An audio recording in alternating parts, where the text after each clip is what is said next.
வணக்கம் மக்களே. ரேஷன் கடைகளில் வழங்கப்படும் பொருட்களில் புதிய மாற்றம். தமிழக அரசு அறிவிப்பு. ரேஷன் அட்டைதாரர்கள் அனைவரும் காணொளியை கடைசி வரைக்கும் பாருங்க.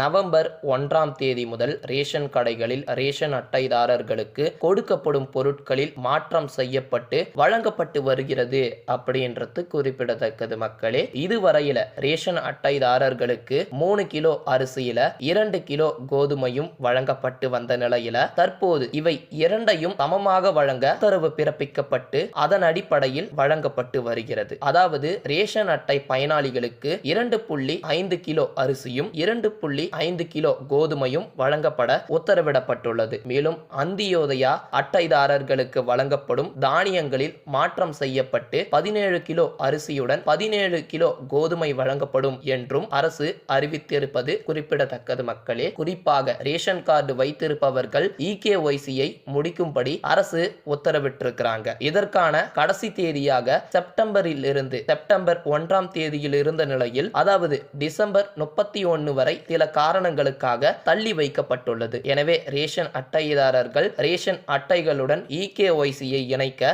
டிசம்பர் 31ஆம் தேதி வரை காலக்கெடு உள்ளது. எனவே மக்கள் அனைவரும் மறக்காமல் தங்களுடைய ரேஷன் கார்டுகளில் இகேஒய்சியை இணைக்கும்படி கேட்டுக்கொண்டிருக்கிறார்கள் மக்களே. இதை பற்றின கருத்துக்களை மறக்காம தெரிவியுங்க. இது போன்ற பயனுள்ள தகவலை தெரிந்து கொள்ள சேனலை சப்ஸ்கிரைப் பண்ணுங்க. உங்களுடைய நண்பர்களுக்கு இந்த காணொளியை ஃபார்வர்ட் பண்ணுங்க.